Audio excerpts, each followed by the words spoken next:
My name is Dr. Henry Lustiger-Zahler, and the interview today is co-sponsored by the United States Holocaust Memorial Museum and the Kleiman Holocaust Education Center. Today we are interviewing Mr. Seymour Kaplan, a liberator of Dachau. Mr. Kaplan, could you tell us the year of birth and where you were born? I was born on September 6th, 1926, in Brooklyn, New York. Tell me a little bit about growing up in Brooklyn prior to enlisting in the Army, which you did at a young age, I understand. Well, it was pre-air conditioning, so doors were always open in the summer, and kids played in the street all summer. We had a tremendous extended family out on the street. It was beautiful. We were broke, and everybody was broke. But for kids, as I was, life was nice.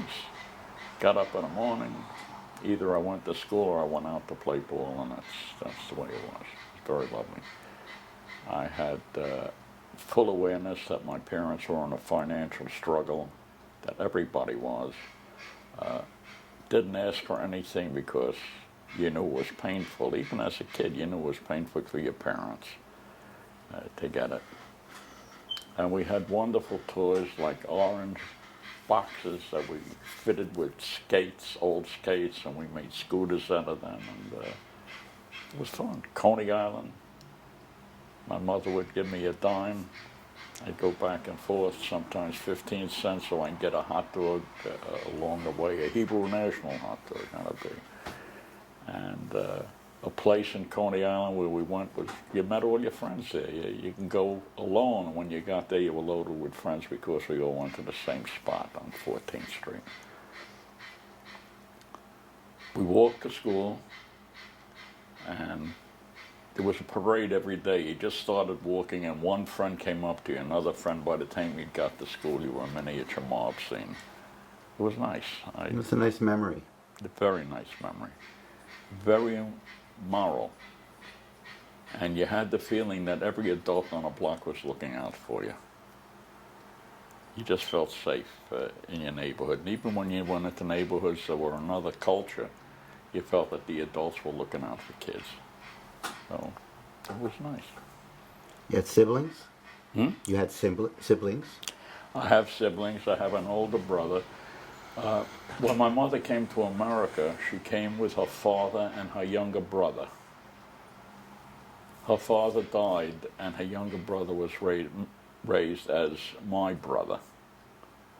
So my family consisted of my Uncle Dave, my brother Uncle Dave, my big brother Mac, who was 11 years older than me, my beautiful sister Gertie, who was no longer here, and my beautiful sister Jan, who is alive and well, I hope, and me.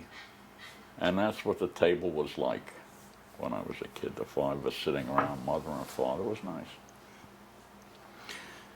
So take us up to the time that you were aware of what was occurring in Europe and your own feelings at that time leading up to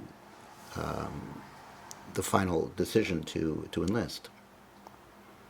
I don't ever remember not being aware of what was happening in Europe. My parents came out of pogrom,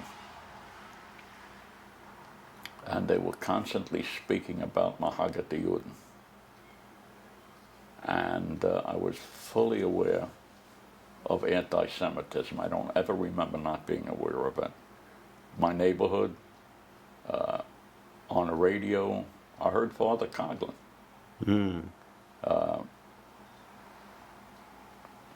And I heard the Jewish elders around the house, around the stoop, speaking about the anti-Semitism that is growing abroad. My father himself came here because somebody told him, "Life, Benny, life, run."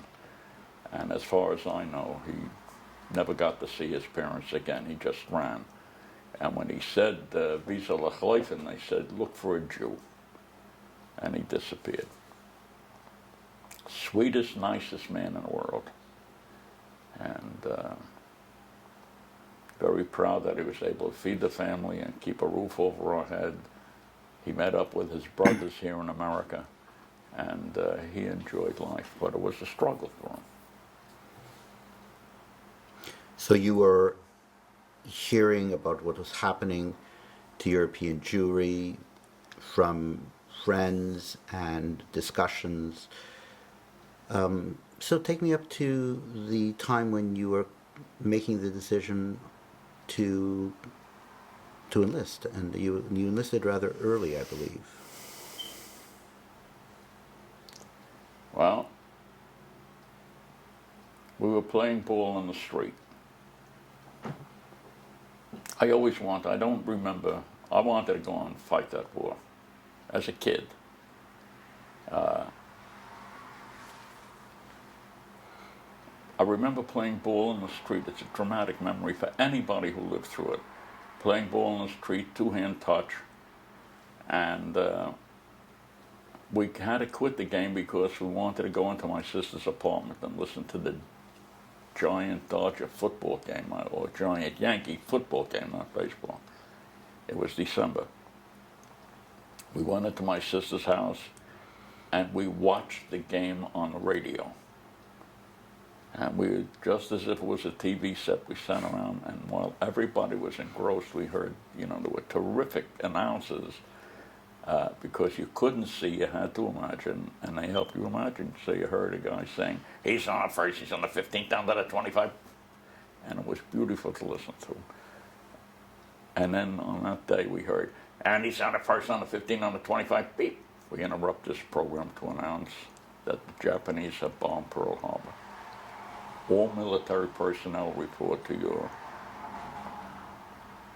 And I don't remember the rest of it, but I remember the goose pimples we all had because we knew that something was happening. Japan a couple of years ago bombed the SS Panay, and we knew about it from school. We knew that Germany was crazy. There were, things were going on.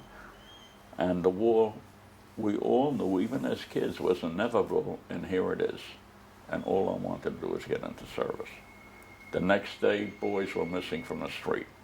Young men had enlisted or whatever, or the draft called them in. Everybody had already been registered for the draft if they were 18 or older. So you had that sense of inevitability that you would be going to war already from day one. Mm-hmm. I don't know if I had a sense of inevitability as much as I wanted it. That's where I belonged. Mm. That's where I belonged. They were killing Jews, and I knew it. I remember one day I heard my mother and father crying as they were speaking to a man who was in my house wearing a very rich-looking coat that had seen its best years and a fur hat that had seen its best years. And they were all crying together. He was a German refugee, and they were struggling between Yiddish and German as this man was telling what happened to his family in Germany. And, seeing three adults crying in my house was a terrible sight for a kid. And it branded me. That's one of the things that branded me. It had to be done. I had to do it. So that's it. When Pearl Harbor happened, my big brother, who was my idol, he joined immediately. That day, next day was Monday, he ran down to, I think it's 90 Church Street, and he enlisted in the Marines. He ended up fighting on Guadalcanal. He lived through it, but it was one of the toughest battles America ever had in the history of America. And he was one of the young men who made the beachheads there. That's where the beachhead term came from. For me, high school became unimportant. I wanted to get into service. I took a job at the Navy Yard, and the Brooklyn Navy Yard. At Brooklyn Navy Yard, as an apprentice, and the war was going on. I mean, you saw ships come in that had been injured. You heard war talk. I wanted to get in. I was too young. finally, I registered for the draft. You didn't need proof of age. So I registered for the draft and I signed up for immediate induction. And when I told my mother that I'm going, Monday I have to go down, she wanted to kill me. She said, "What are you doing?" Ich ben auf dem Feuer, darf ich zwei? And then she reminded me that my brother was grown up and I was a baby. But I went. As did many kids on my block. I went, and every time I would hear somebody say, the Jews didn't fight, you know, they were letting everybody else fight for them, and that it was a Jewish war, I loved to tell them that I was a Jew, and I fought. My brother was a Jew, he fought. Davy Waters, who lived next door, died at Anzio. Bernie Hockheiser lived next to the other door. He died at some beachhead someplace. There were a lot of casualties, a lot of Jews fought. And it always tickles me now that Israel is big and strong. They're complaining that the Jews fight too much. So whichever way we go, somebody is going to complain. Tell me a little bit about the induction process at the time. You were younger than the regular age. Did you go to a boot camp before you were shipped overseas? The induction process was a beauty. You went down to, I think it was 90 Church Street. They took you in, they said you swore in. Then you had to stand around naked. 25, 30 guys standing around naked. You don't know what to do with your hands. You know. I remember that very well. And they provided marble seats to sit on, and we all laughed about the humility of the process. You know, we were humiliated, but with a smile. And then we swore the allegiance, and when you put your hand down, you're a soldier. And we all accepted that happily. Any kid who was 18 or over was in that thing, and I presented myself as 18, so I was. Then I think we boarded a train with our stuff, with our little kits, toothbrush and stuff. And then you got to a camp and you stood in line and they piled clothing on you and a whole new world started. And of course, kosher food was out. I didn't know what to tell my mother. But you do what you have to do. I got into the war. I was a soldier. And I would do what I have to do, and I did what I had to do. I'm very proud of that for myself. I'm very proud that when the time came to do what I had to do, I was up to it. So tell me of your arrival in Europe. Where did you arrive? And a little bit about your battalion as well. Right in Brooklyn, at the Brooklyn Pier. They marched us down there. The Red Cross was waiting for us with coffee and donuts. And we marched past a cup of coffee, a donut. You kept marching with no weapons. We were not assigned a weapon until we got to Europe, by the way. We got on that boat, a memory forever. We were triple berthed, which means that we only slept in the bed one night out of 3. So there was always somebody using my bed. When I was not using my bed, I slept on deck. You put your pack down, you slept on it like it was a pillow on a cold thing. That's triple berth. But when we left America, when that boat started to move, I knew we were leaving America. It wasn't a moving boat. I was leaving America. I never left Brooklyn. And I stood up and I looked at the Statue of Liberty moving away from me and moving away from me. And it made you wonder, you know, honey, I'll see you again. Don't go away, right? And I couldn't understand how other guys, the other men in there, could go to sleep and not watch that. It was a very dramatic thing. Took 14 days to get to Europe. On several occasions, we had submarine alerts. I mean, what can we do? They honked the horn and we just stood still. What is this? But the sailors on my ship, which was the Brazil, the sailors on my ship were accustomed, they had the drill, and they were dropping ash cans, which were anti-submarine devices, depth charges. They were dropping them off the rear of the ship to keep the submarines away from us. There was no incident except the explosion of the depth charges. The ship could, really vibrated from it. We were all in wonder of it. Nobody got scared, and I remember we were all saying, "Oh, the depth charges, we're big shot soldiers now. We heard a depth charge."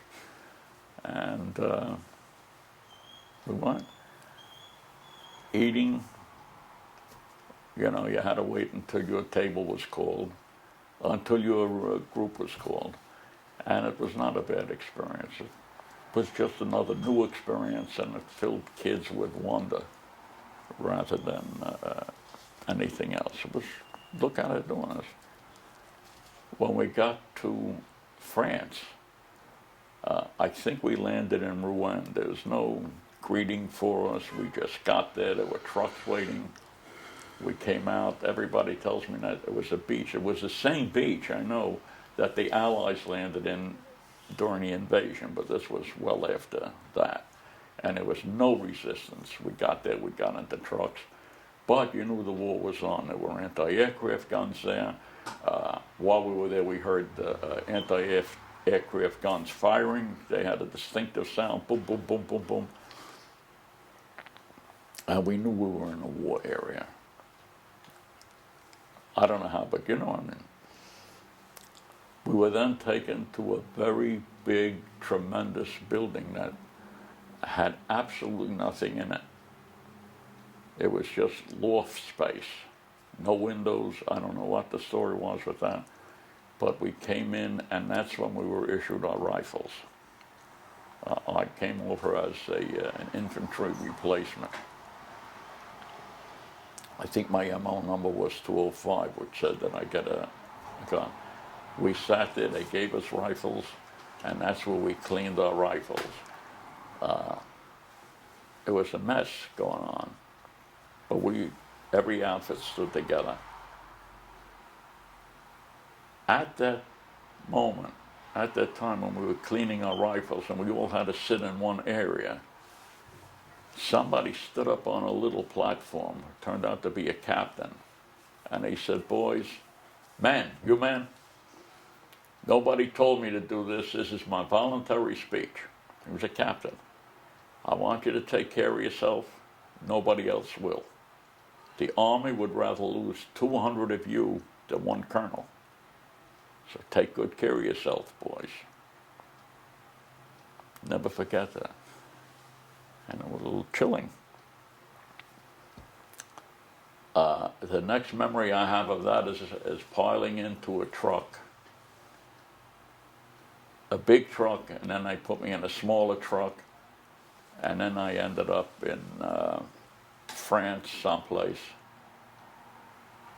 and I was introduced to the 692nd Tank Destroyer Battalion. I had no idea what a tank destroyer was. I never heard of it. But I'd be there. They assigned we were three of us, so they assigned us to a headquarters company, and I said I'd rather be in a line outfit. It was very important to me. And they sneered. And he said, "If that's what you want, son, that's what you're going to get." And that's what I want. And that's what I got.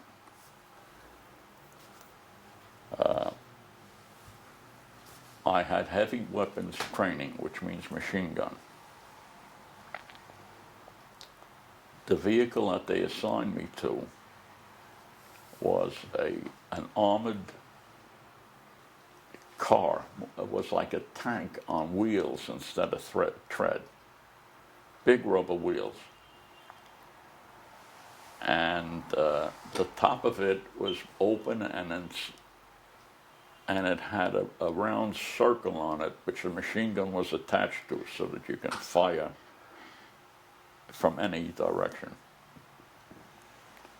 The gunner stood on top. The assistant gunner stood below in the armor, which was a protected area. The gunner was not protected because you can't fire from down there. And he had the job of feeding the ammunition into the gun while you fired and aimed. I couldn't understand when I got in. I already got an assistant. You know, here's my assistant gunner. It turns out that he was the gunner before me. But now the new guy is coming in, and he wants to be in a protected area. So he said, I'm your assistant, that's your gun. I never fired the .50 caliber gun before in my life. But, you know, yeah. I asked him to take me out, and I found out how to fire. I kept firing it, and he was a nice guy. And we rode through combat areas, always in a hurry because the war was hastening now. We were speeding it up. I went through, I forget the towns, but Nuremberg was one of the towns first. I have them on my map, but I never knew where the heck I was. The only time I really knew was Munich and Nuremberg. I knew what Nuremberg was. I knew that that was the Reichstag fire in Nuremberg. I knew that I wanted to see that Reichstag building, which I got to see. I got to see it while the eagle was still up on it before the movies where they pulled it down. We got in there was contact. All of a sudden, out of no place, a couple of guns would open up, and then everybody had to swing around and return fire. There was strafing. Couldn't believe so late in the war that a plane was sent out to strafe us, but he came in. Oh, by the way, when I got to my outfit, and I told him I wanted to go into a line outfit, a combat outfit, there was a German prisoner sitting outside, and he had been a pilot that my outfit shot down because they were so desperate. They were coming in very low, and my outfit had machine guns, so that he came in low enough to get hurt. So he came in, they shot him down, and they kept him sitting there. I don't know what they were going to do with him, but they were treated him decently. He was sitting there, and somebody was watching him.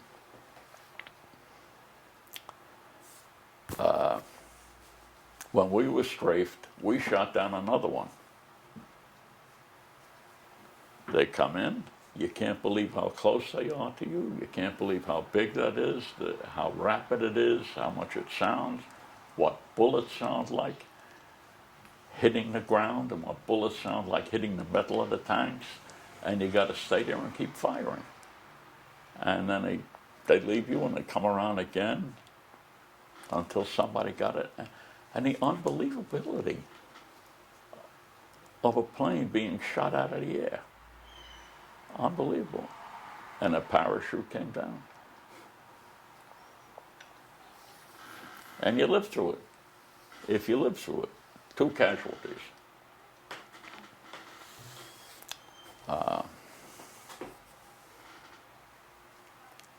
If I tell you absolutely no fear, it's like the excitement overtook the fear.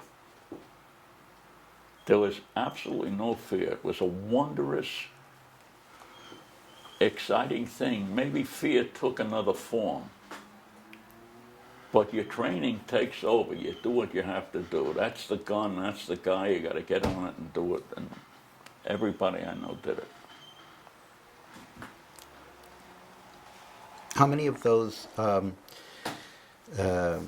fighter car tanks were in your battalion? We had 4 tanks in my in my platoon, or in my company, there were 4 tanks, and there were 4 ABs. I'm terrible. It's been a long time. I believe there were 4 companies in my battalion. In my own company, we had 4 platoons, 4 tanks each, and each platoon had 1 recon vehicle, which is the armored vehicle I was in. I never knew what to call it. I think it was an M10 or something. I don't. Or the tanks were an M10. Our tanks were Sherman tanks, but they had the top of the tank removed to make the tank lighter so that we could catch enemy tanks and fire at them. It gave us the mobility, I am told, but it meant that the top of the tank was open and the German tanks fired 88s, which were airbursts. So that as our tank came through with an open top, an airburst could drop dangerous material into your tank. But they were tanks.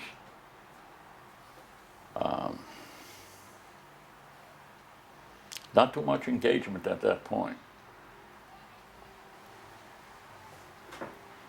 Not organized engagement. Something would pop up. Something would happen.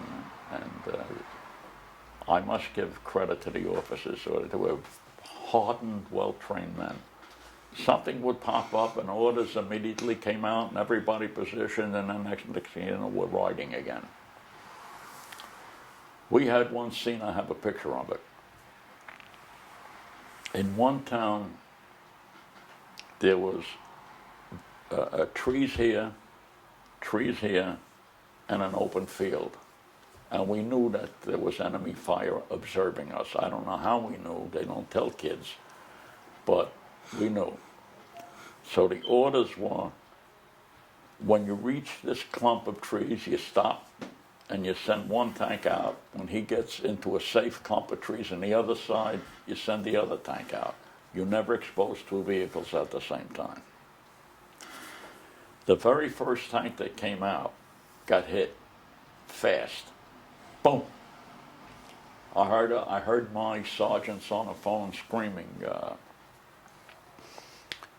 hey, we're getting incoming mail. We're getting a lot of incoming mail.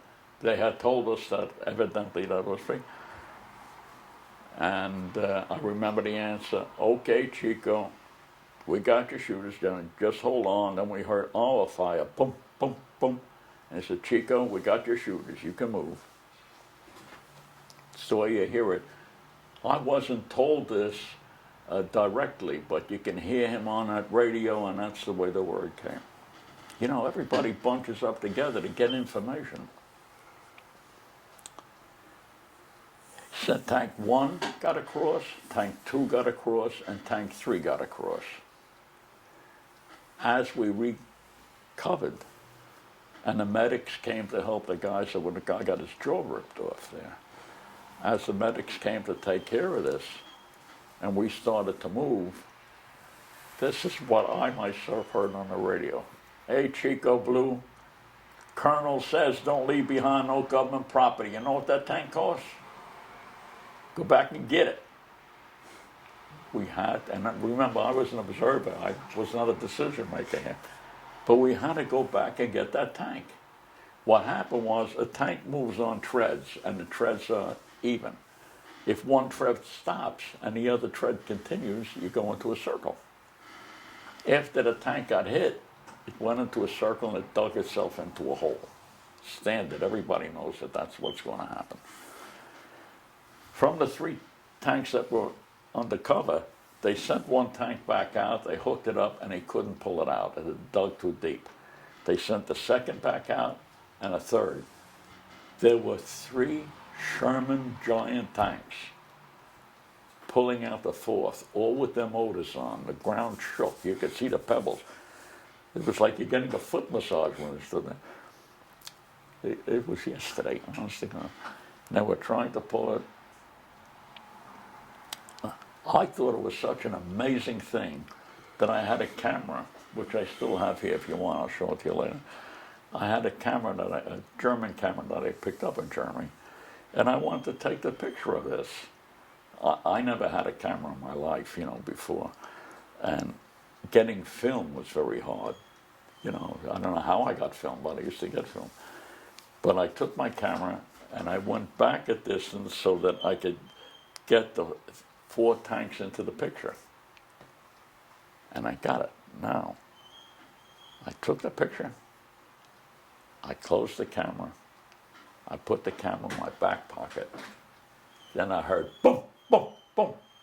3 more shells hit. Told you the air burst, right? And boy, you can hear the metal going all over the place. I ducked under the tank. The conversation with the artillery started again. Like, we're getting fire again with the hate gas in there. Hold on, Chico. Boom, boom, boom. Return fire came in. Chico, we got your hitters. That's what you said the last time. I said, we got them now, boy. Just keep going. And they got them. I don't know how much later, when I developed that picture, I'll show it to you. There was the fire, the explosion of the shell in midair. It's in the picture. I always wondered, how in the world could that happen? How can that happen? How could I have heard the explosion? What happens is the shell travels at 4,000 miles an hour, and the sound travels at 700 miles an hour or something. There was a lag. Yeah, but if you want, I got the picture for you. I'd love to see it. Right? I'll show it to you. So you were encountering sporadic engagements. Yes. Yes. And did you know where you were headed? I have no idea. Okay. I have no idea. When we got to towns like Firth, I know when Roosevelt died, I was in Worms. And I don't know how I know. The rumor mill is very effective when you have no other way. After all, guys did have radios. I mean, some vehicles had radios. What was the sense amongst the soldiers when the commander-in-chief died? Roosevelt died. Everybody felt bad, but that's all I remember of it. Roosevelt died. Who's the new president? Nobody really. It's like we had our own troubles.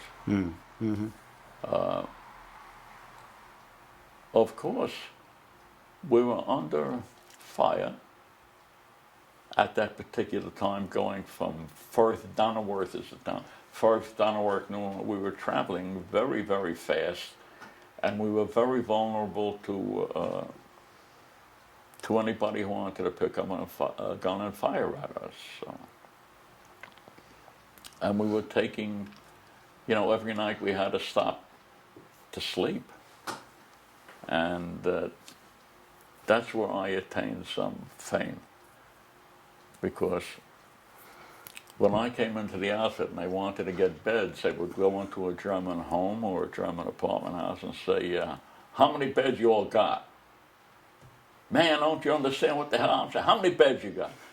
And when I got there, I was saying, I understand, wie viele Betten haben Sie? 7 Betten, 7 amerikanische Soldaten durchschlafen. Boom. And it worked, and all of a sudden I was a hero with my, quote, Jew talk.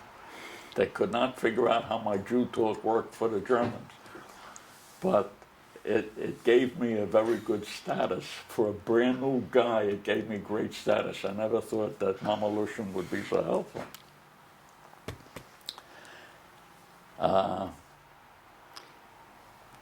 It gave me a lot of status.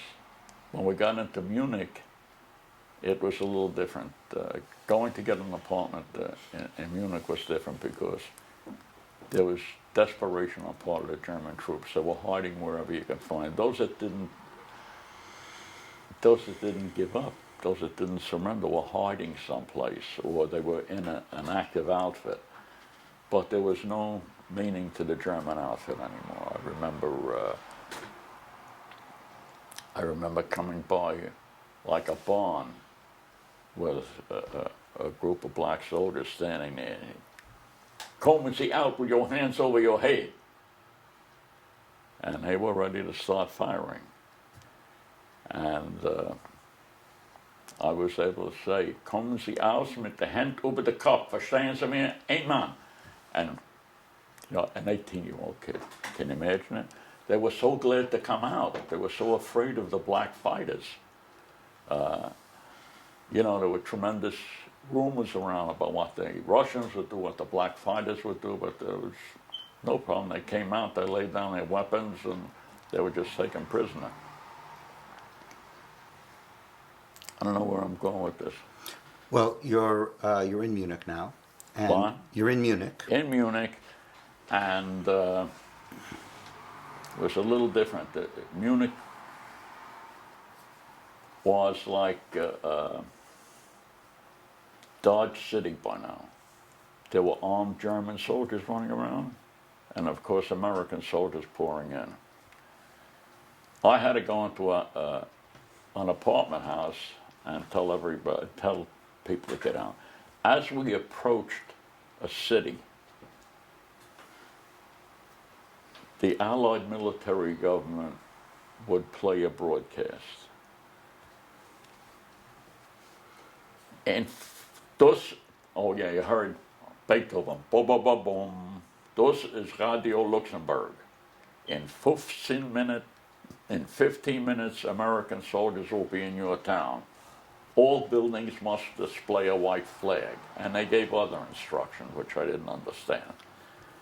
I may not be accurate in that, but you get the idea. But the time, boom, boom, boom, boom, in 14 minutes, American soldiers will be in your town.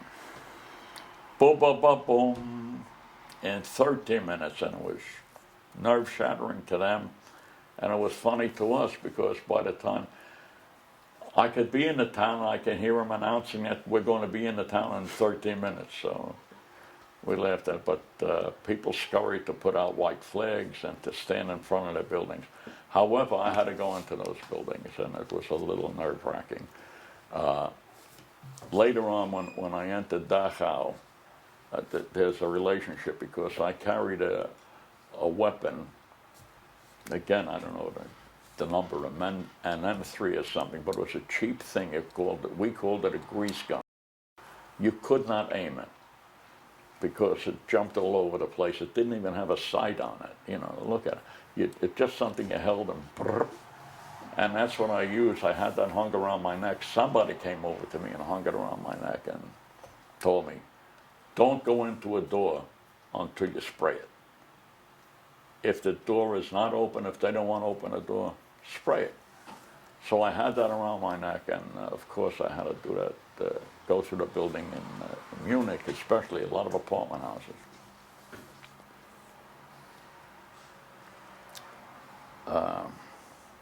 I'm sorry I get lost on this. It's not a matter of age, it's just I get taken back. Sure. So when you went in those apartment buildings, what was the purpose was that people were, it was not secured. In other words, the building was not secured, white flag was not out, and you went in to find out what the status was. Well, a couple of things. We always needed housing for the night. Mm-hmm. And that became my job for the few people I was with. And you don't want to house in a place that you haven't cleaned out. Mm-hmm. You know, you're going to put 2 guards on it. You want to look around and see what's in. You want to make sure that there's not an observation tower. It's an apartment house. I don't remember everything very distinctly, but I just remember hating to go into an apartment house because so many people, you don't know what's going to be. And there were a lot of mistakes made. You got a gun in your hand. You got people that didn't open the door, and they're just people. So it was not a pleasant thing. I had one experience.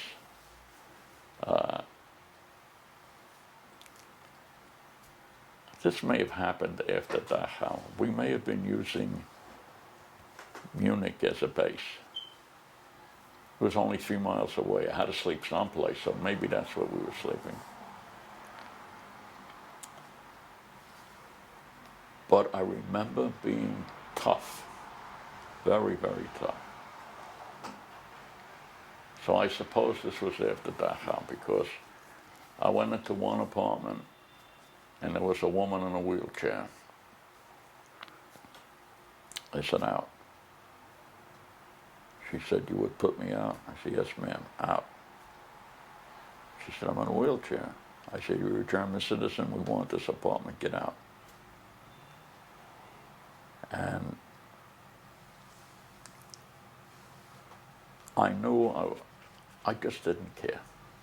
I just didn't care anymore. Just get her out. And she said, why don't you look around first? I looked around, the first thing I saw was a book, The Magic Mountain by Thomas Mann. And that got me because, you know, that was I remember that being big news in America. And I looked around and she had stuff that she shouldn't have had in Nazi Germany. And it was a very interesting thing to see the songs that she had, how much American stuff she had in there, how many writers that would have been labeled communists and she would have been shot for on the spot. And of all things, I found a record by Sophie Tucker, My Yiddish Mama.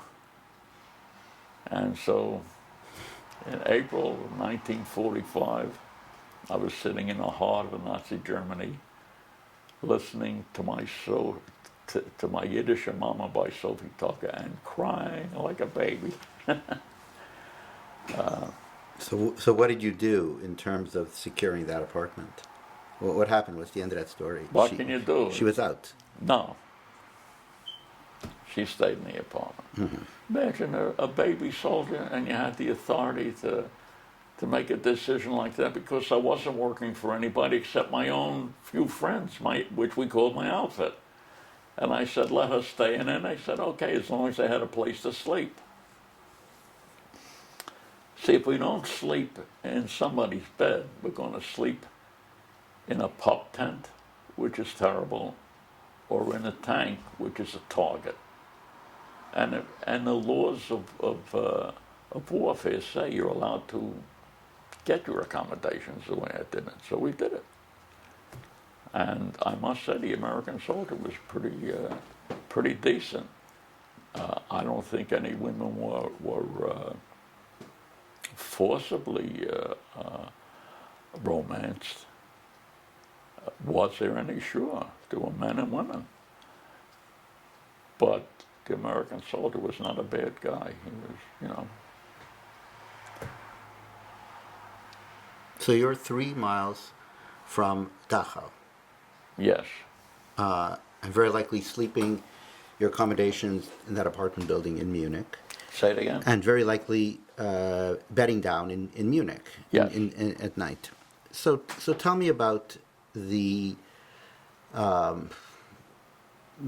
that movement to Dachau, what you were thinking as you were approaching the camp. Were you told anything about what you were about to experience? The reason I told you about the Yiddish, about my speaking Yiddish, and the reason that I told you about the gun, that particular gun, was to let you understand a little more about myself in relationship to Dachau.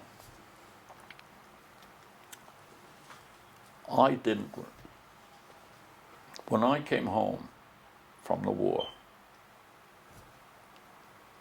and I'm getting hit here, give me a second. When I came home from the war, and I tried to tell my mother about, I was loaded with what I had seen, and I started to tell my mother about Dachau. She said, "Red nicht von das, ich kann nicht zuhören. Don't talk about this, I can't listen." And I went to my father. I said, "Pop, you won't believe it." And he heard, and I saw the pain on his face, which when I speak to people, I swear I still see my father's pain. When I saw the pain on his face, and he said to me, "Don't tell me, you'll tell me another time." Ich will nicht hören. They had family in Europe.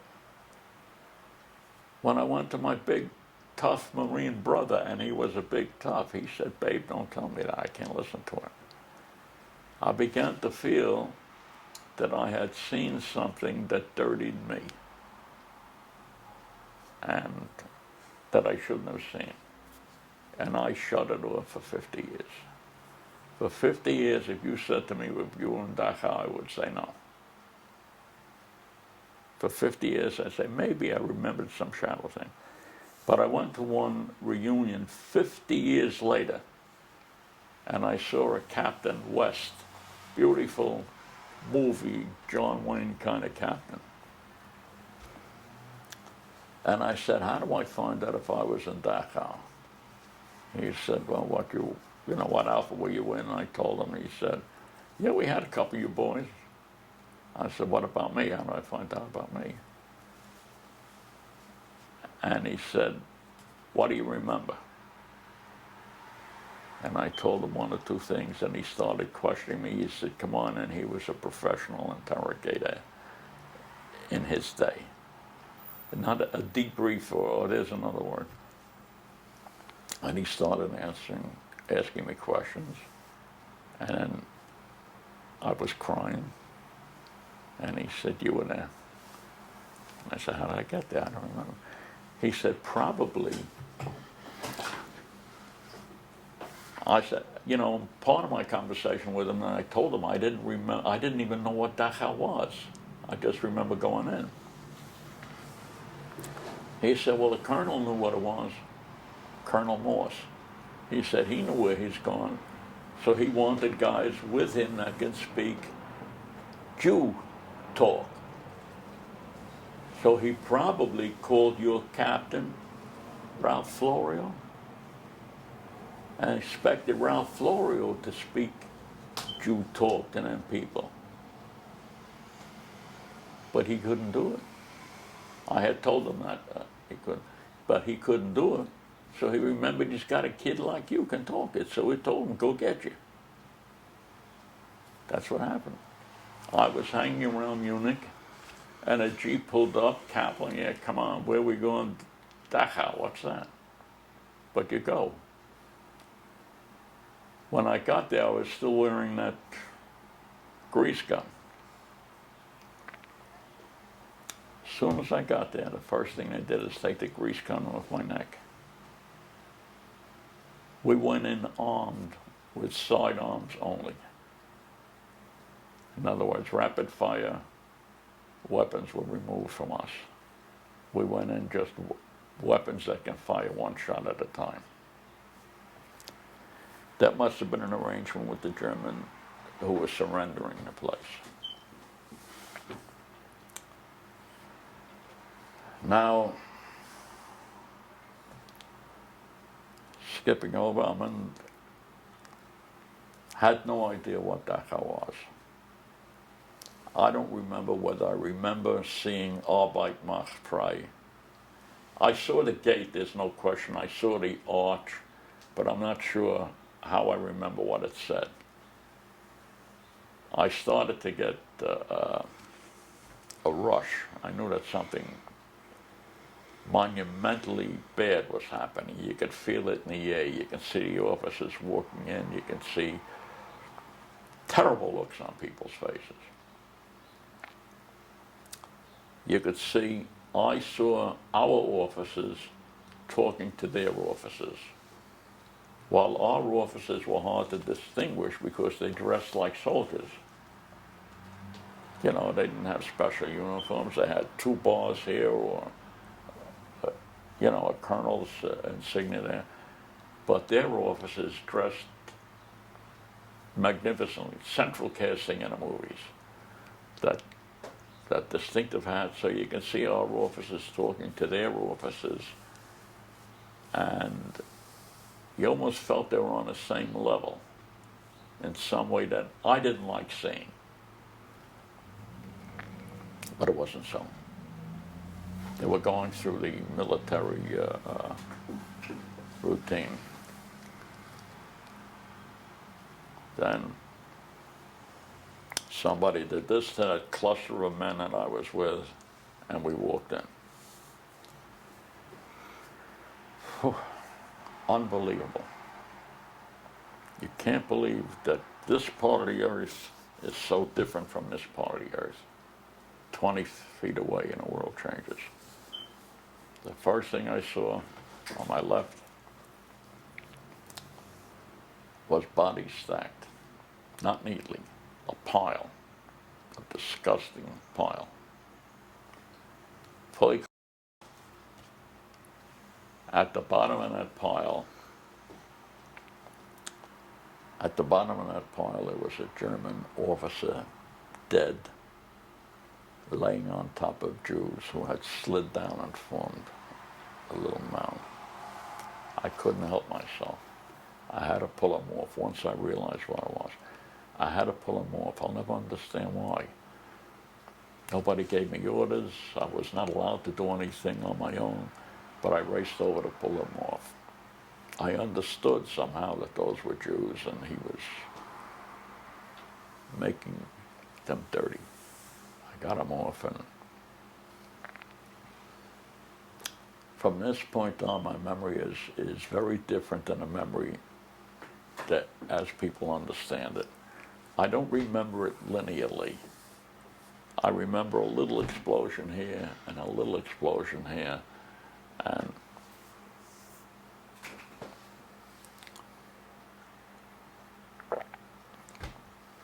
I remember I now was closer to the officers and the German officers, and I saw that our officers were not treating them that pleasantly at all. They were being tough, and guys were throwing up. Guys were crying. Other guys were screaming. You can hear small arms weapons pop, pop, pop, pop, pop all over the place. There's something very personal about a small arms weapon. You want to know who's shooting it, and then you're shooting at me. Who has it? So we're very scared of small. And I heard other weapons that were shooting more rounds than one at a time.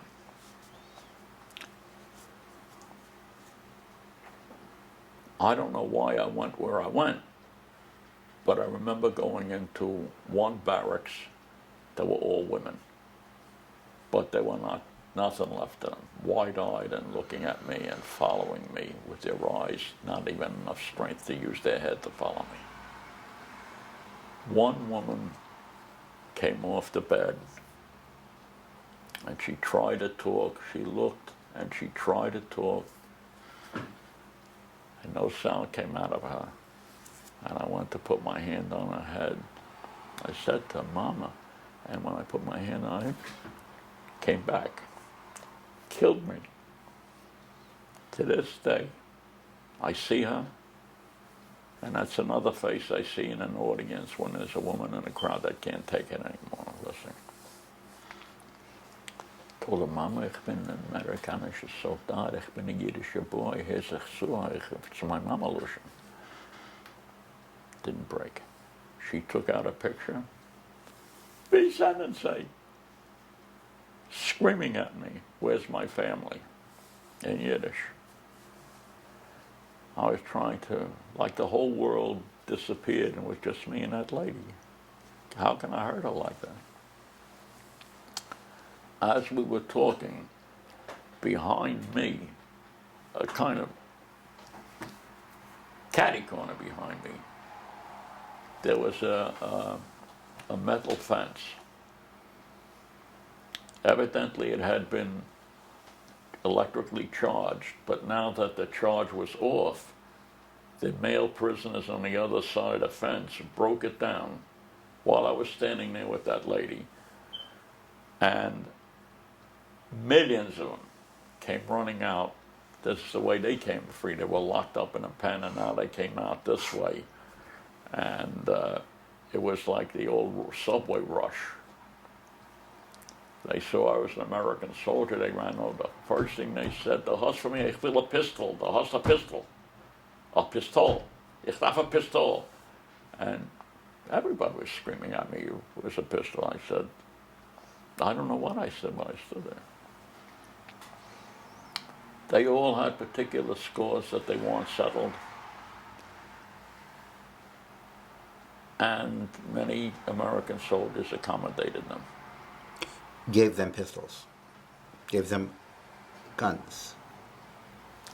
In some cases, they said, "Do you see him?" And they would bring the guy and hand him over to them.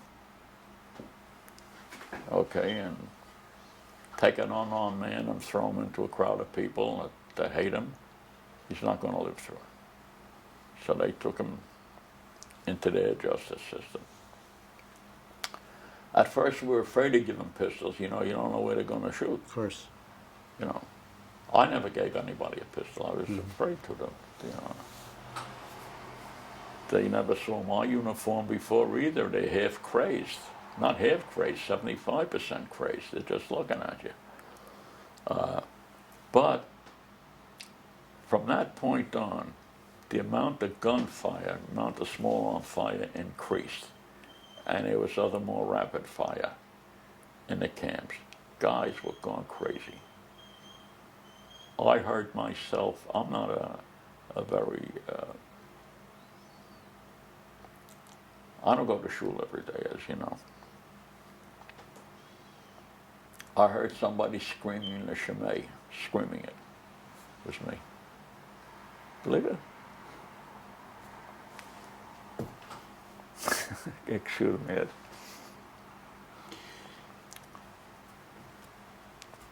What we can do right now, Mr. Kaplan, is we'll take a little break. I'm okay. You know, because we've been speaking for about an hour, and perhaps we'll take a break and we can continue. Okay. We'll continue in about 10 minutes. Okay, very All good. right. I don't remember any odor. And you know, I had to be because there were rotting bodies. And I don't remember the odor because things started to have a lot of shooting.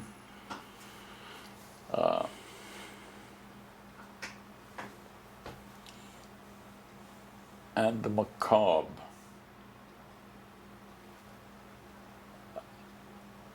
It's very hard for me to go forward from this, but let's go. I opened a locker,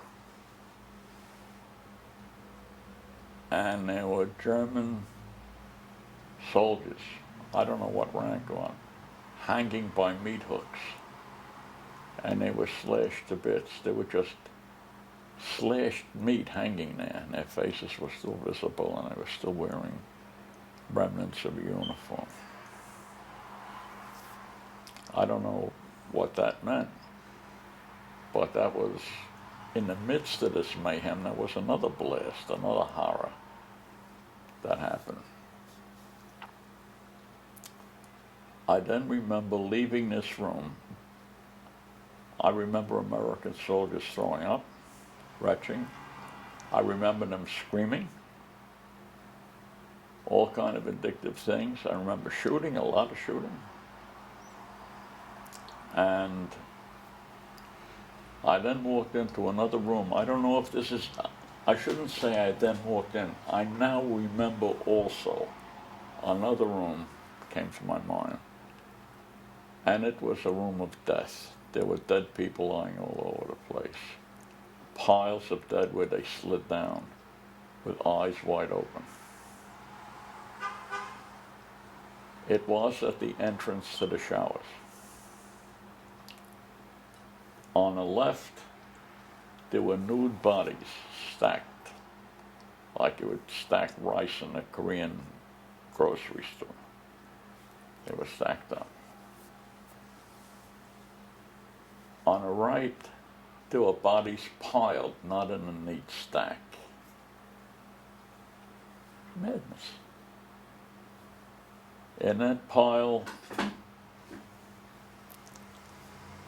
of like rice, there was a woman whose arm was pulled out of the pack, and at the end of her arm, there was a teenage girl nude. Everybody was nude on that pile. There was a nude teenage girl, presumed teenage, and totally exposed and hanging there. And to this day, I think about what a horror, horror, horror. What did that mother say to that daughter? to get undressed. Sorg sich nicht. Mama wird durchhält. Keinem kickt nicht auf dir, mir kickt auf andere. What did the mother have to say to her daughter? How humiliating was that for all the kids that were there trying to find out what life is about? And all of a sudden they're ordered to get undressed and throw your shoes in that bundle and your glasses in that bundle. And there were the boxes in which the kids had to throw stuff in. That I remember. And you cannot be in a room with dead people without hearing them talk to you. They talk. I once said that to a class, and a little girl wearing a burqa said to me, "What did they say?" And I didn't know how to answer. I said, "I'll get back to your teacher." And the answer is, "Mit darf allem sagen. Mit darf allem sagen." They were screaming at me. Don't let them get away with this. Got to tell everybody what happened. They were screaming at dead people. You can hear them scream. If you don't think that's possible, ask anybody who was in the camp. Anybody who was in the camp in a room where they had no longer control over life and death, just dying happened. Living stopped happening and dying started to happen. And the oozing stuff from the human body started to happen. But all the eyes are looking at you, straight at you. No matter where you go, they follow you. That's what they say, Madaf Alaman Zugan. Maybe that's why I'm here. That hurt. You know, just a room, dead people, no silence, but you didn't hear anything else except Madaf Alaman Zugan within the crowd. I left there. I cannot tell you that anybody was gassed in there. I don't think we even heard the term gas at that stage of history. I just know that they were in a shower, that they came in dressed, they were undressed. The other end of the shower, I found stacked bodies. That's all I can tell you. I believe I remember that woman holding on to her daughter to the left of me in a stack. It may have been at the end of the tunnel. I don't know, but that's how I remember it. And my memory is clear, that's how I remember it, but it was such an explosion of the brain that we doubt ourselves about stuff. But what I saw a woman holding a young girl, and they were nude, and they were hanging there, and they were dead.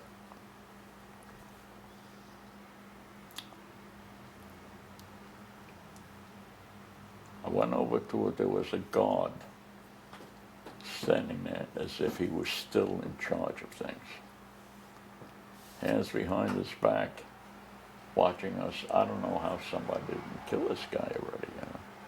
He was standing there, and I said to him,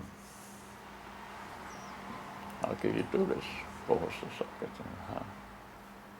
He said, "Als Juden," little smile.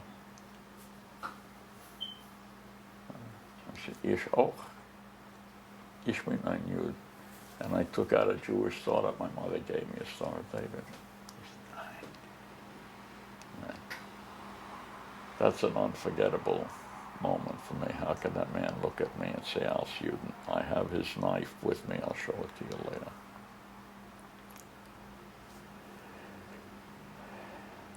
How many days did the mayhem continue until control was brought into order? I have no idea. I'm telling you what happened in an explosion. I have no idea. Mm-hmm. I have no idea where I slept that night or how many nights I was there. I just have scenes that I remember. I'm sorry, I can't do better than that. The next thing I remember is everybody talking about, I don't know if I mentioned this before, the night before we entered Dachau, I heard somebody say that they're hearing machine gun fire. We had never heard of Dachau before, at least not I and the people I was with. But machine gun fire is very distinctive.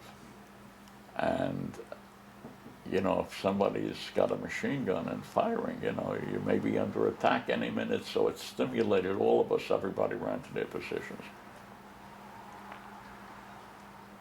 And then it was all over.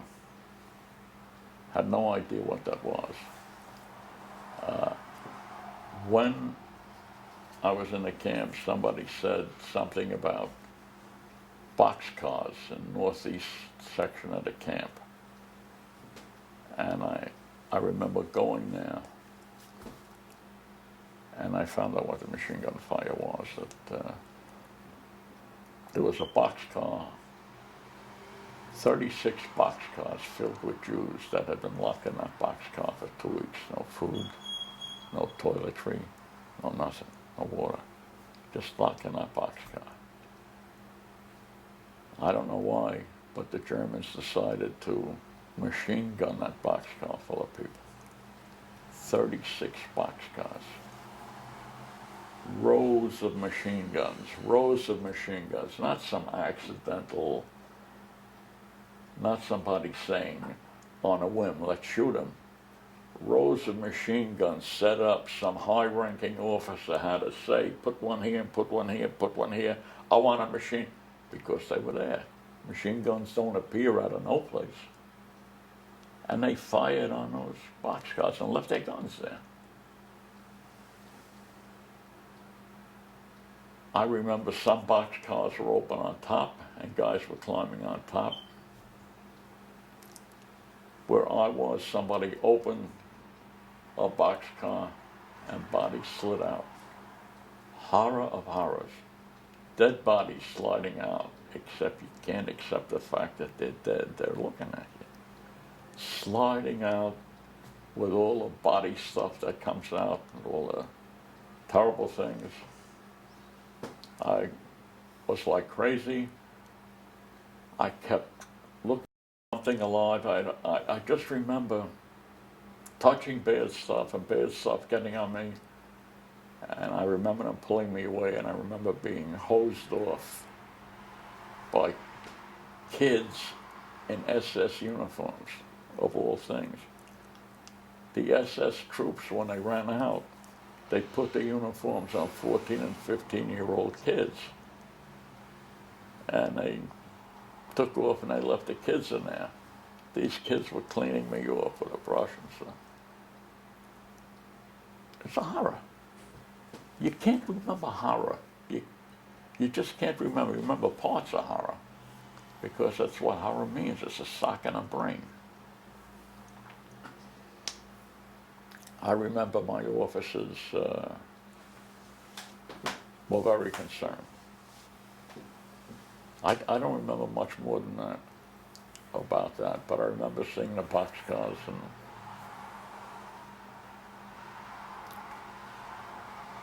and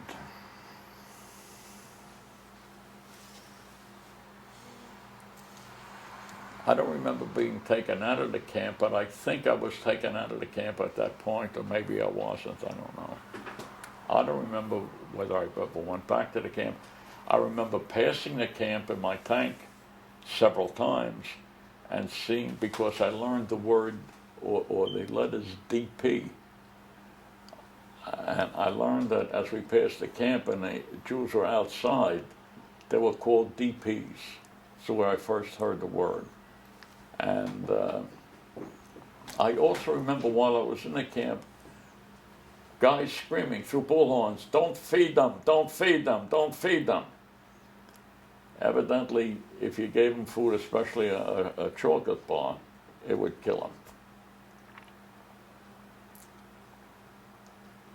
I don't remember much that I can articulate.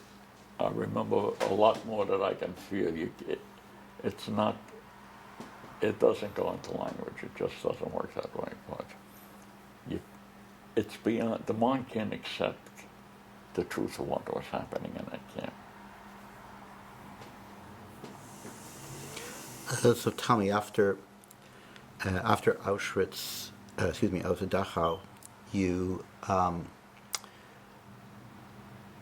what was your military duty in the area after the time you spent? Well, we Dachau? were occupation forces, and there were different jobs. We would set up a blockade. German troops were all over the place. They were hiding. We were right near the Alps. They were up in the Alps.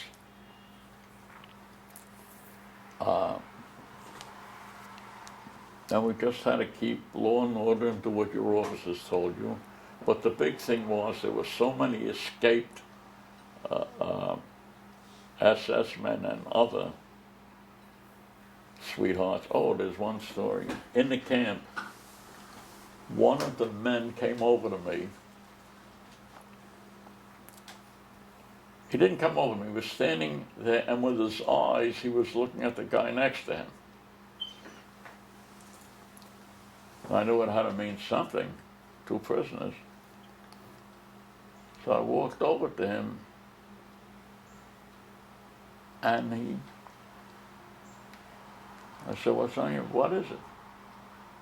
Then I looked at the other guy, and somebody, I don't remember all, but somebody told me the other one is a guard who was putting on a prisoner's uniform.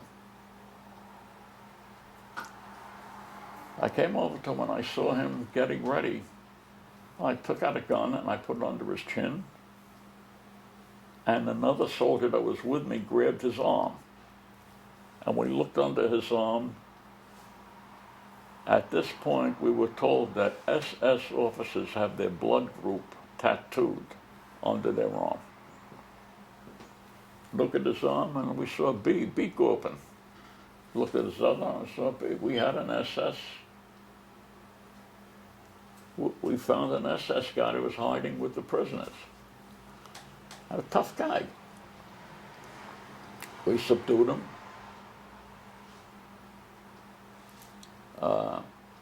He said to me, I don't know how to put this all together as it happened, but these are pieces of what happened.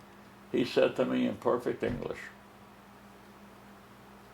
"I am a German officer. I am a field grade officer, and your instructions are that field grade officers must not be harmed, and you must bring them before your superior."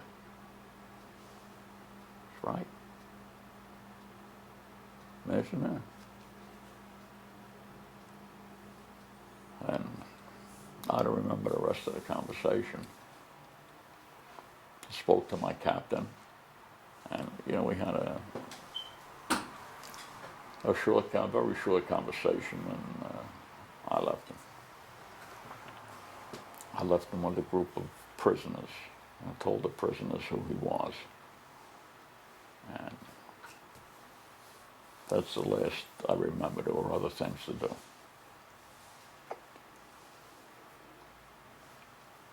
To look in the eye of a man who is responsible for what you find so abhorrent, and to know that this guy is responsible for it, or one of the men that accepts it, is a very, very hard thing to do. I mean, you just want to kill him. I don't care who you are, you're going to want to do that. It's human nature. So, how much longer did you spend in Europe after your policing duties? well, Dachau was 45. Mm-hmm. I think I left Europe in about 6-7 months. And we had a lot of policing duties. There was a lot of small arm fire. One man came over to us. I had a lot of trouble understanding him.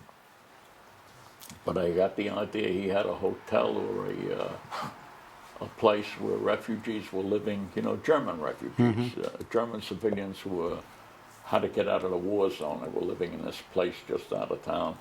And he said that a couple of SS troopers, and he used the word SS, he said SS Mann, Totenkopf Mann, that a couple of them keeping the whole place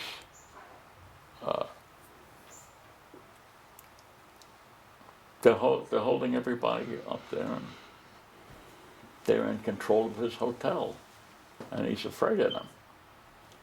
And he wanted to turn them in. He said, but when you take me there, I'll show you where they are, but first you got to beat me up. Hit me, let everybody see that I didn't tell you that you hit me. He said, okay, we took him down there, and we hit him, and we dragged him, and he fainted 5 or 6. He put on an unbelievable act, and we walked in, and we couldn't find him in the building, and he pointed to the barn surreptitiously, and I went into the barn. Nothing. I heard footsteps above me. There was a loft right above my head. I heard walking there. So I fired a shot. And kommen Sie aus mit der Hand über den Kopf. I heard another shot from up there. I walked up the ladder, and there was one guy slumped over, and there was another German standing in prisoner status. I remember worrying, how am I going to get him down the ladder? I'm afraid of him. You know, I'm not afraid of contact, but I'm afraid to trust him. You can't say, okay, bad guy, walk down the ladder. I took him to the edge of the loft, and I pushed him. And he fell down. And I kept the gun on him. And I called for, the shot attracted attention. And everybody surrounded him and picked him up. And I came down. He was a very high-ranking officer. How do I know how high he was? Somebody gave me the privilege of escorting him to the interrogation center in Bad Aibling. Bad Aibling had been a spa, and it was turned into a rest home for German soldiers, and then it was turned into an area for German prisoners of war to assemble. So as we drove into Bad Aibling, all you saw was a field with German soldiers sitting. They were all by now prisoners of war. You saw American trucks with weapons on them. A sea. The whole German army was surrendered by them. When I brought my guy in, and remember, I'm a private, and I'm taking in a high-ranking colonel. I say colonel because I think I remember the interrogating calling him Herr Oberst, which meant colonel. When I brought him in, there was a little Polish Jewish guy with a swagger stick in his hand. He had an armband of the Allied military government, and he looked at this man and he said, "Get undressed." And the soldier, the colonel, didn't want to. He said, "No, no, no, no, get undressed." And the soldier said no. And the man to my left turned out to be a Nazi general, a Wehrmacht general, because you can tell by the red stripe running down the side of his pants. He got up and he laced into this guy, you know, and hit him with the swagger stick. He would get undressed, and he did. He got undressed. He let him know, he's a general, you're a colonel, get undressed. It was nice to see that. You like to see him getting his. The Polish, the great words of my life that I remember. A Polish guy slapped a swagger stick and he said to this colonel, he says, Herr Oberst, wie viele Juden haben Sie heimgeschlagen? 2? 3? Ah, ma. And that's when you know the tables turned. And I had the privilege of witnessing that. And for me, that said the war's over. And they took him away nude. Then I went back. I don't remember much after that about him, but I remember that scene. It was heartening to see a little payback, especially by this proverbial little Jew who now had the swagger stick. We also had to look for food to see if the civilians were hoarding any food. You had to go into houses and look upstairs and downstairs. We were told to look for Volkswagen tickets because people who were good Nazis were buying tickets to get a Volkswagen from the Nazi party. Hitler had made a speech in which he said there would be a garage and that there would be a car in every garage. So they were selling Volkswagen coupons, and only the best of Nazis bought them so they can come in and say how many they had. And we were told to look for pictures on a wall. You can take a picture down from a wall every now and then to see if another picture stood there once and ask them what was that picture. In other words, if they removed the picture, there's a space on the wall that shows where the picture left. You got to put a bigger picture on it to cover it. We had some instruction on what to look for. We weren't really very good at it, but I took it to heart. I did it. I looked for those Volkswagen tickets in particular. There were no Volkswagens in America. Nobody knew what it meant. When they said Volkswagen, we said Volkswagen. It means people's car. And I also heard that they were making the German the German Jeep was Volkswagen. That's what I was told now.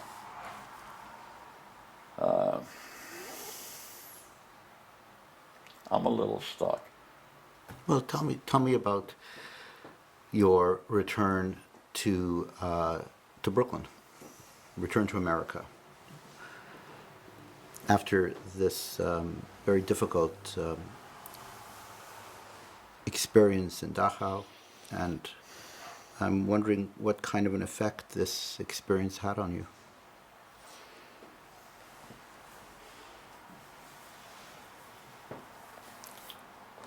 Listen, I got a job, I went to school, I got married.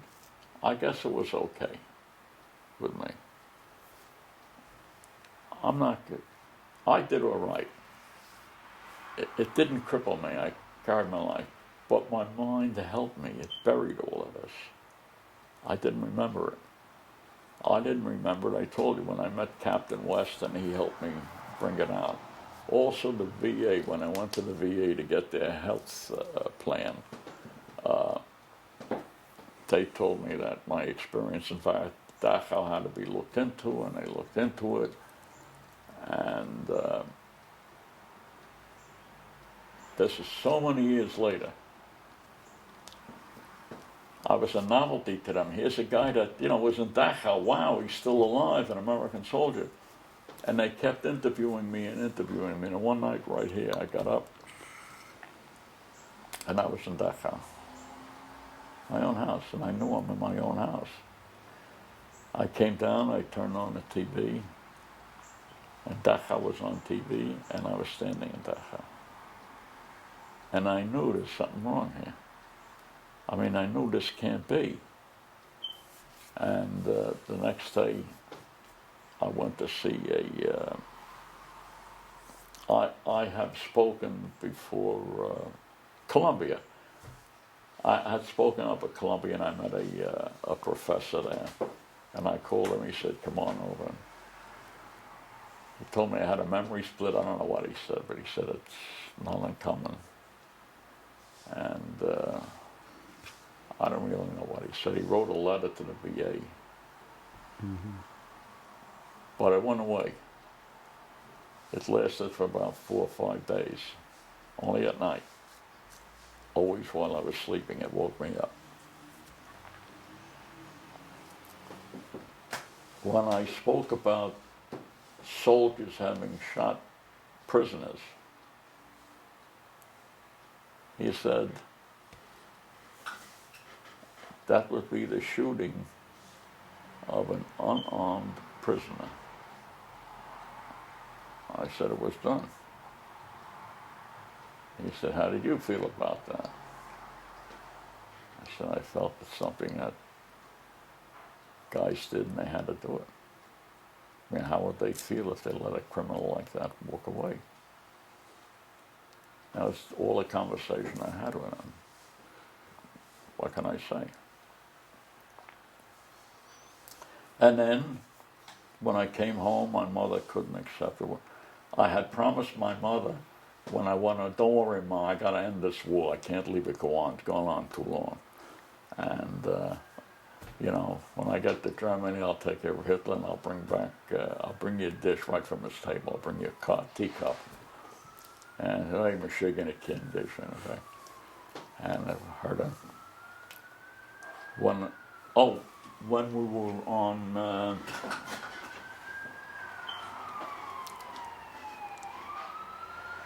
sometimes something just grabs you and it stops you thinking for a minute.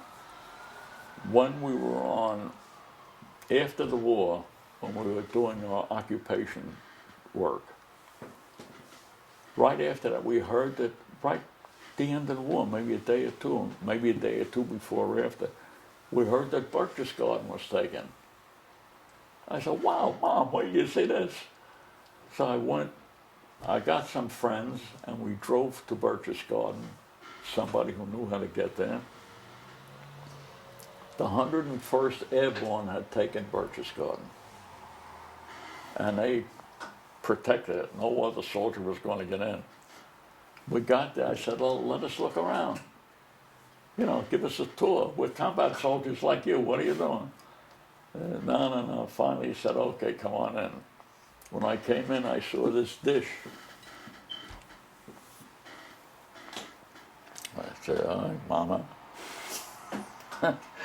And I took my helmet and I put it over the dish. And we went in and he gave us a little tour, just 2 or 3 rooms. He wouldn't let us around the place. And I said, "Thanks a lot." And I took my hat with the dish and I said, "Okay, appreciate it," and went. And I got it. And I got it all this time. When I showed it to my mother, and I told her it came from Hitler's house, she said, "No, sir, it's from my house. Take it out."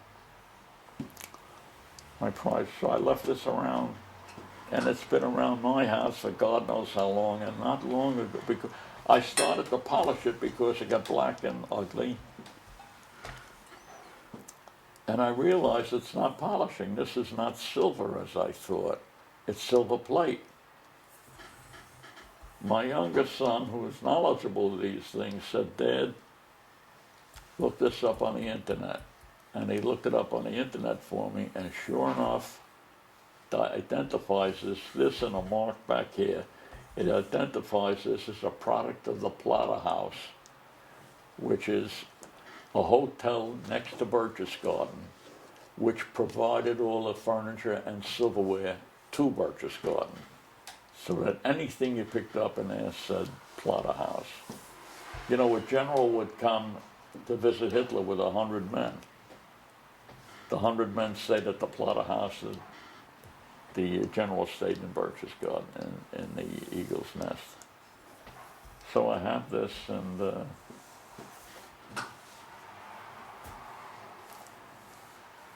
I remember the excitement of walking into Berchtesgaden. That's where he stood, and now God knows, now he's hiding. Or he's dead, I don't know. What we'll do, this is a good segue to our next segment. You have a variety of different objects Yes. that you collected when you were in Dachau. What's left of them? I had 3 kids in between. So we'll end this segment, and we'll start again in a few minutes as we get all your things on the table. Okay. Thank you. This segment is going to be looking at a variety of different photographs and objects that Mr. Kaplan brought back to the United States from his stay in Europe. So we have the first item here. Mr. Kaplan, would you like to just tell us a little bit about this? You had mentioned the scene earlier in our discussion, and you took a photograph of it, and we're looking at a series of tanks here. Yes. Here's the tank that got hit. Originally, you can see it's laying at a tilt. Here's tank 1, 2, and 3, all hooked up together, bringing this over the bridge. We never were able to get it over the bridge, but here's the picture. But the sound of all those motors gunning was very impressive, and that's why I came out. I took the picture. I closed my camera. I put my camera in the pocket, and I heard a shot, and I jumped under the tank. And when the picture was developed, here's the shot in midair. Can you believe that? I don't understand the dynamics of it, but that's what happened. It may be the fact that the velocity of a shell is 7,000 miles an hour, or whatever it is, versus sound, which is 700 miles an hour. So somehow it came out that way. But, Are we done? huh? You're done with it? Okay. Yeah.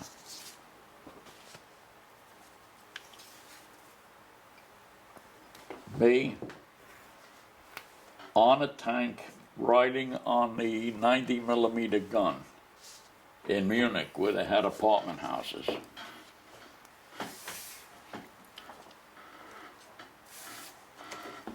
My vehicle, my machine gun tied up, myself, James, and Linville. We were the crew for this vehicle.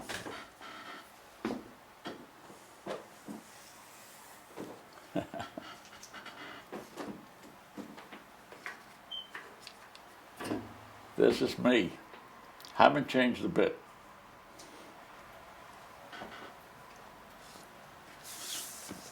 Baby soldier. When you first get into the army, oops.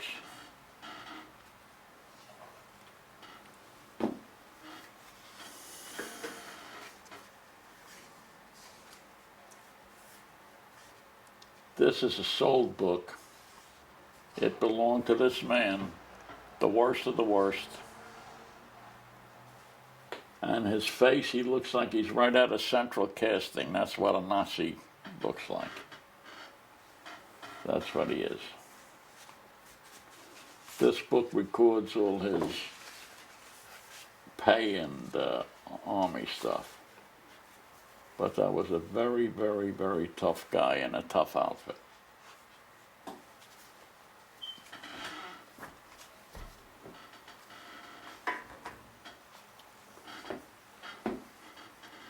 That's a prayer book made especially for Jews in the Army and Navy of the United States Army. English and Hebrew. It's a nice thing.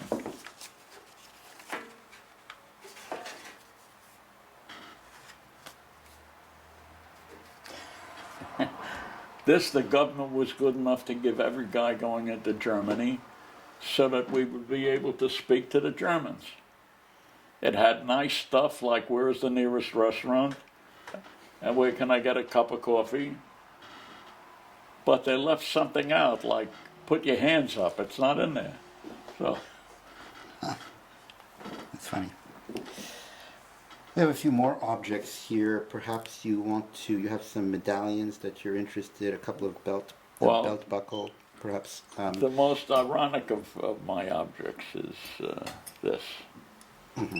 Every German regular army soldier wore it on his belt. That's a belt buckle. Now consider what I saw and what I described to you, and then read this belt buckle. It says, Gott mit uns, God is with us.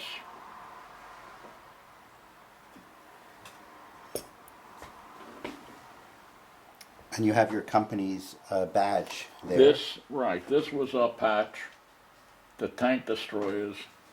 It made us look fierce, a bunch of really nice guys, but this was our patch. And we only had one problem. We could catch the enemy tanks, but you won't believe what they did to us when they caught us. Right. And you had as well a colonel status, I believe, or a lieutenant status of these. This is a high officer, high-ranking officer. He's got 4 pips and an eagle. I don't know what his rank was, but Here, let me hold that up here. they love stuff like this. I brought a lot of this stuff home because, you know, it's the little spoils of war. This was a major. And what else have I got here? I don't know what he was, but Wehrmacht. This, let me put something behind it. The Iron Cross, and it has a date on it of 1939, which is when the war started. That's when Germany walked into Poland. So something my kids left for me, I appreciate it. And this, and one of the German soldiers had it on a uniform. It celebrates their coalition with the Saar Valley, whatever that means. And perhaps the last item that we're going to be looking at here. Let me get this. Mm-hmm. Dachau was a death camp, plain and simple. They had ovens that I saw. And they had dead people that I saw. But the uniform, this was taken off a man who carried this knife for crowd control. This man enjoyed slicing Jews as they were being ordered around the camp. The Germans passed this off. Look what they show on a belt. Sheaths of wheat, a shovel, and their swastika. Doesn't that look like they're being sent to an agricultural camp? That's what they wanted to say. But it was a death camp, and they were trying to hide it. The officer that I speak of carried this knife.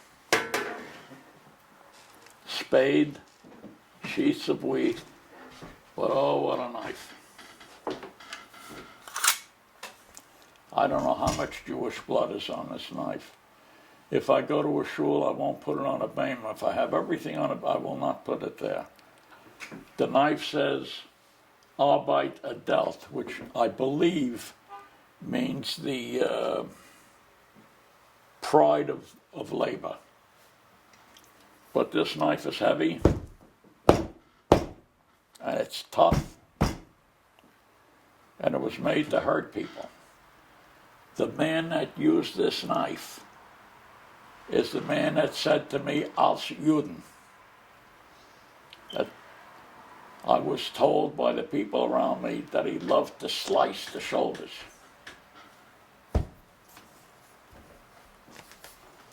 Get a good look at that.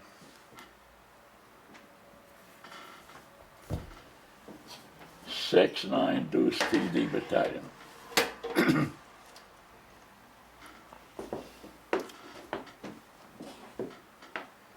My outfit, the thin lines are transportation, and the thick lines are contact with the enemy. This was before my time. This was Cologne. I understand it was flattened. Here's where I joined. I don't remember the town I joined it, but this map says where I joined.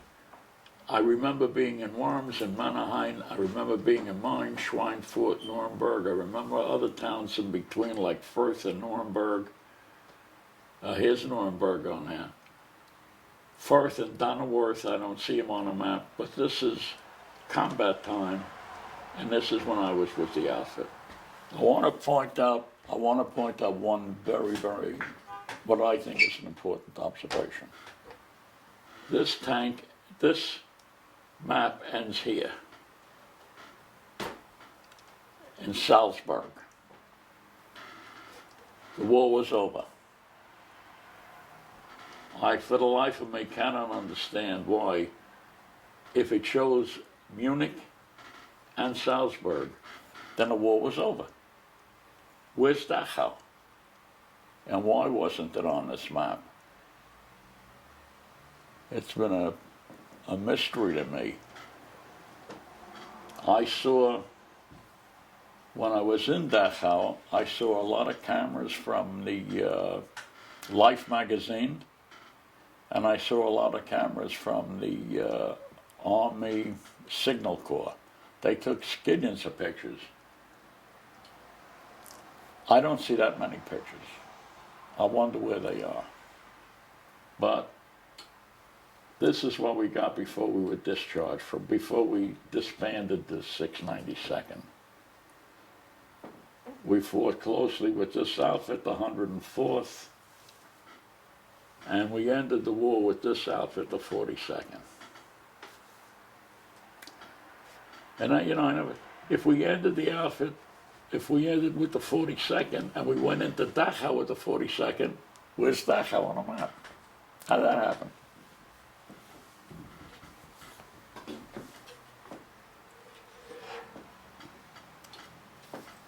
Mr. Kaplan, thank you very much for sharing this this very informative and very difficult story.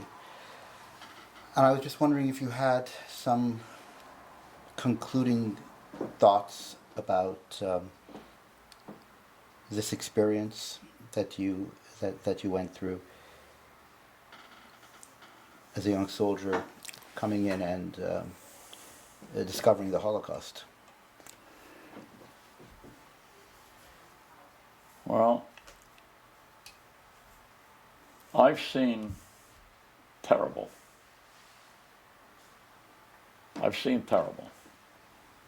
And the only way that helps me in life is when in my own life things get rough, I have a little thing that I say to myself. If it ain't terrible, you can live with it. If it's not terrible, it's not bad. Just live with it. That's what I've done. I've enjoyed my life very much.